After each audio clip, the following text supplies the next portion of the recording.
Yo, what is up guys? I hope you guys are having a great day and I hope you guys are doing fine as well ya. Dan di video kali ini gua bakal ngelanjutin video top down analysis di Out USD, oke?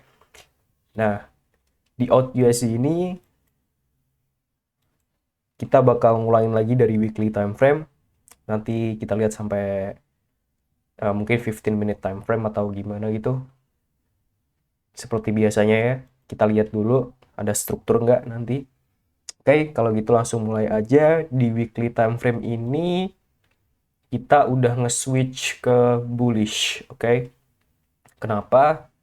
Karena as always kita lihat struktur dulu.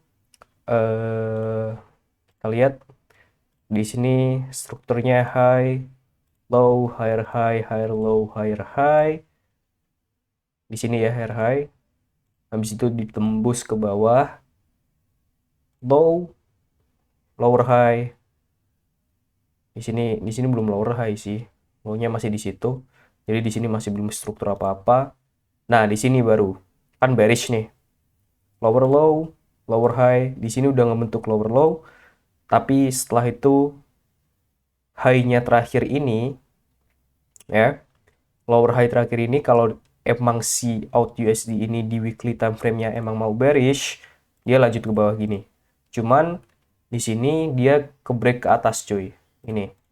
Oke. Kita hapus dulu. Nah, di sini kan dia udah ngebentuk struktur baru nih. Kalian bisa lihat tuh. Dia udah nembus ke bawah ini ya, udah ngebuat lower low baru. Tapi habis itu balik lagi ke atas dan nembus high ini. Dimana seharusnya ini tuh menjadi weekly protected high ya. Dan range kita itu ini. Jadi ini weekly protected high.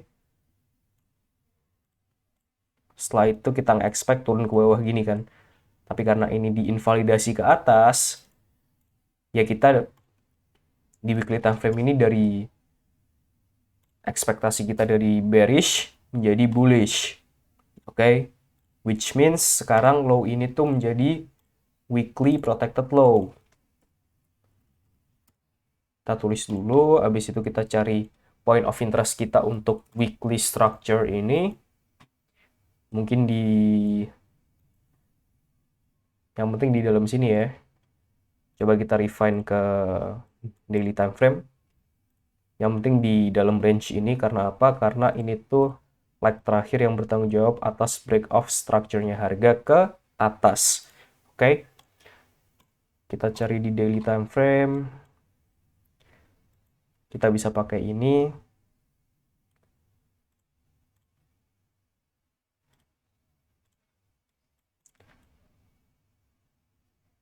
Oke, kita bisa pakai ini.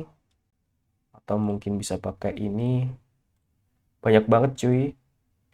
Cara milih supply and demand zone.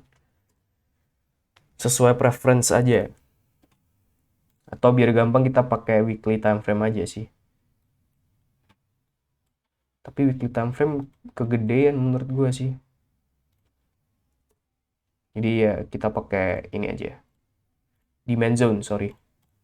Bukan supply zone. Kalau gue bilang supply zone tadi. Nah, kita pakai yang kita refine dari daily time frame.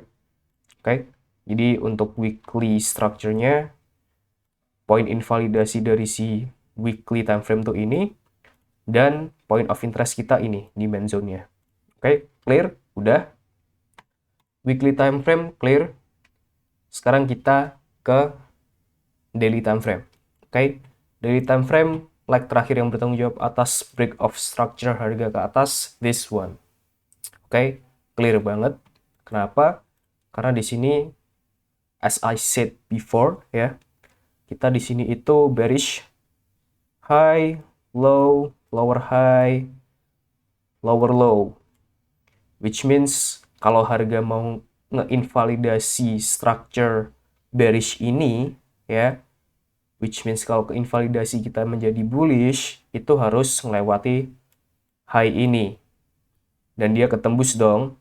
Dan sekarang kita cari nih, mana leg terakhir yang bertanggung jawab atas break of structure-nya harga ke atas ini. leg terakhir ini. Oke. Ya udah, kita tandain. Kita tulis protected low dari daily time frame. Tak, udah. Untuk point of interest-nya, kita cari demand zone yang ada di dalam range dari low itu, protected low itu, sama high-nya ini. Oke. Udah ketemu. Ini. Ya udah, kita pakai ini aja. Atau di 4 hour time frame, coba kita lihat. Atau kalau kalian mau nge-refine, bisa nge-refine ke sini. Atau pakai 50%-nya, atau gimana, terserah kalian. Banyak cara. Oke. Tapi kita pakai overall ini aja. Karena ini daily time frame juga, dan harga masih jauh banget di atas sini ya.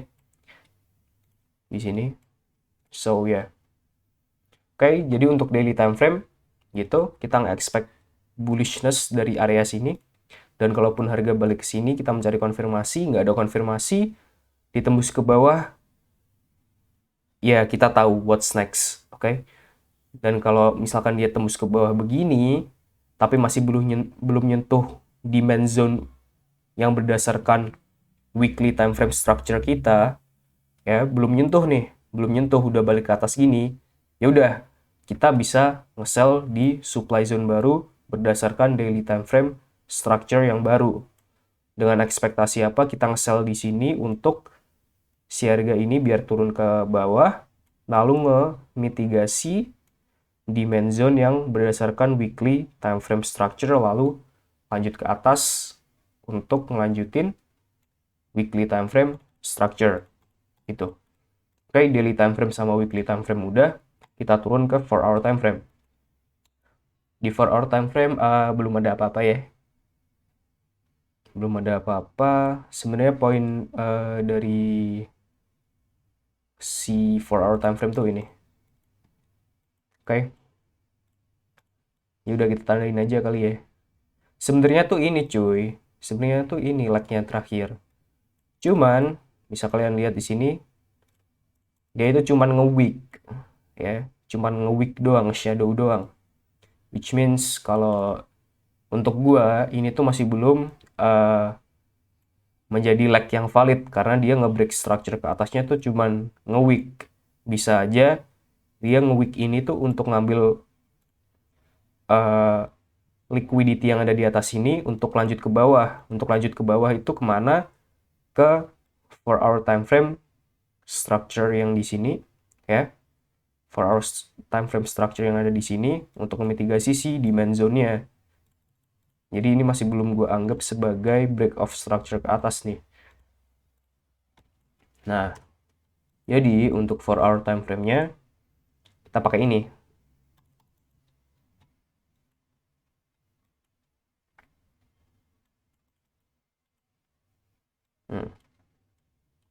Oke, kenapa? Karena dia leg terakhir yang bertanggung jawab atas break of structure-nya harga ke atas ini. Oke, ke atas ini. Kita tulis dulu 4 hour time frame protected low.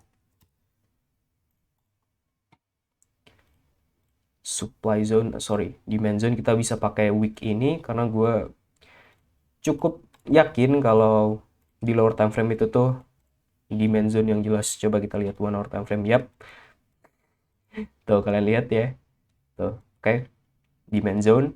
Oke. Jadi si 4 hour time frame udah clear. Directional biasnya gimana? Poin invalidasi kita di mana? Setelah itu point of interest kita di mana? Jadi kalau harga langsung turun, habis itu ada konfirmasi di sini, ya udah kita take long position untuk nge-break 4 hour time frame liquidity. Oke. Dan kalau misalkan nih 4 hour time frame structure begini. Nah, ini nembus dan belum nyentuh demand zone kita yang ada di daily time frame. Ya. Kita bisa pakai supply zone ini untuk mencari konfirmasi sell ke bawah berdasarkan apa? 4 hour protected high yang baru, 4 hour structure yang baru dengan ini menjadi protected high-nya PH gitu ya.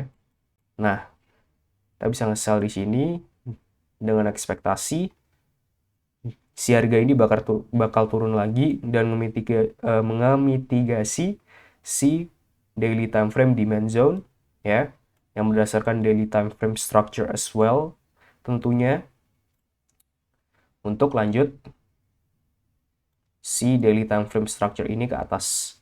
Oke. For our time frame clear, daily time frame clear. Kita turun ke 1 hour time frame. Wah anjir, ini enak banget ya. Enak banget seriusan di 1 hour time frame. Ngebreak high, balik kemana? Demand zone. Setelah memitigasi demand zone, ngebreak high lagi. Kan jadinya higher high, higher low, higher high. Oke. Setelah ngebuat higher high baru, di sini dia nge-retrace lagi kemana? Ke demand zone lagi. Ngebreak high lagi. Punya higher high lagi. Ngebuat higher low lagi, yang mitigasinya ke demand zone. Poin invalidasi di bawah sini. Nggak diinvalidasi. Setelah itu, dia ngebreak high lagi di sini. Punya high. Setelah ngebuat high, baliknya kemana? Ke demand zone lagi. Habis itu ngebreak high lagi ini. Ini the real structure, cu. Gila. Higher high, higher low, higher high, higher low, higher high, higher low, higher high, higher low. Dia sekarang ngebuat higher high, kita nggak expect apa. Ini bahkan di 1 hour time frame masih belum ngebreak structure ya. Udah belum sih?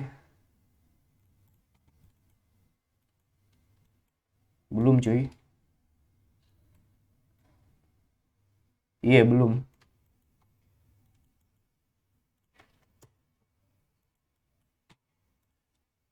Menurut gua belum sih. Karena ya itu. Karena bodinya belum tembus ke atas cuy. Bodinya belum tembus ke atas. Oke. Tapi nggak apa-apa, kita ini aja.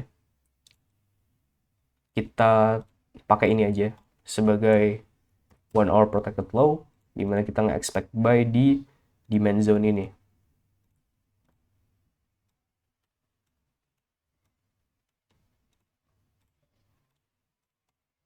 Oke.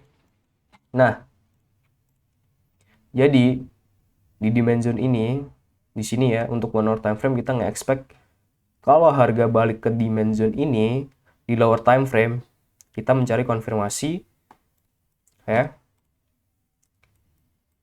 Kita nyari konfirmasi,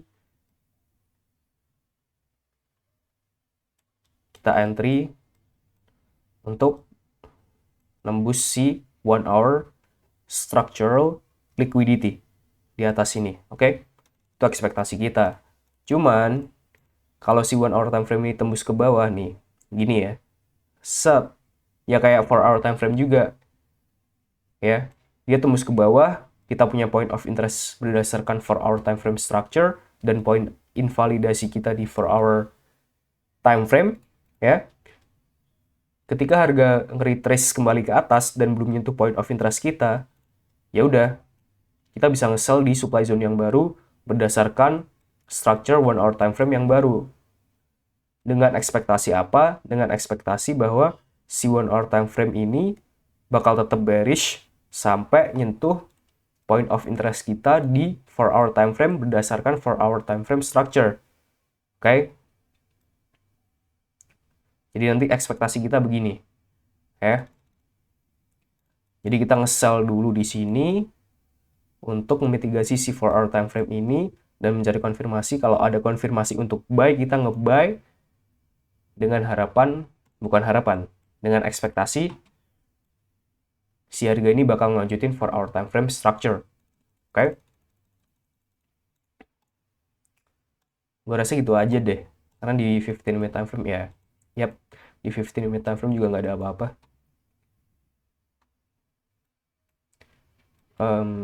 Yap, nggak ada apa-apa. Ya, sama aja. Di sini dia invalidasi ke bawah. Tuh, invalidasi ke bawah sini. Ya kan, ini invalidasi nih. Set. Setelah invalidasi ke bawah, baliknya kemana? Leg terakhir yang bertanggung jawab atas break of structure-nya harga ke bawah. Oke. Kita punya apa di situ? Supply zone. Dia mitigasi apa? Supply zone. Lanjut ke bawah. Habis itu diinvalidasi lagi ke atas. Di sini. Karena apa? Karena di sini tuh demand zone dari overall 1 hour time frame structure tadi. Oke. Jadi di sini 15 minute tuh nge-break structure ke bawah. Di situ begini, ya. Dia nge-break structure ke bawah ini cuma untuk memitigasi apa? Ya kayak gini nih skenario yang gue ekspektasikan di 1 hour time frame dan di 4 hour time frame tadi. Ini kalau kita replay ya, ini misalkan nih ini nggak ada. Ini nggak ada ya sampai sini. Nah, di 1 hour time frame kan sebelum harga ini play out, di sini kan poin invalidasi dan kita punya demand zone-nya di sini. Ya. Habis itu kita nge-zoom ke 15 menit nih. Kita mau nge-buy di sini misalkan. Setelah itu kita ke stop. Set. Kita nge-buy di sini tuh karena 15 minute time frame punya struktur. Terus kan strukturnya fail nih. Strukturnya fail ke bawah, kita cari leg terakhir yang bertanggung jawab atas break of structure harga di 15 minute time frame ke bawah. Yang mana? Leg ini. Oke. Dan kita cari nih. Poin invalidasi ada di atas sini. Oke. Nah, sekarang supply zone kita cari. Misalkan kita pakai ini. Ya udah kita nge-sell di sini dong. Nge-sell di sini dengan harapan apa? Dengan harapan kalau si harga ini bakal memitigasi 1 hour time frame demand zone di sini ya. Berdasarkan 1 hour time frame structure. Ngerti maksud gue nggak? Jadi dia ngemitigasi di sini tuh untuk lanjutin 1 hour time frame directional bias, strukturnya dari 1 hour time frame gitu loh. Dan sama yang gue bilangin tadi, di 1 hour time frame, skenario di 1 hour time frame dan di 4 hour time frame tadi. Ya kalau nge-play out ya kurang lebih kayak gini. So yeah, I think that's it untuk AUD USD. Thank you very much for watching and I will see you guys in the next video. Peace.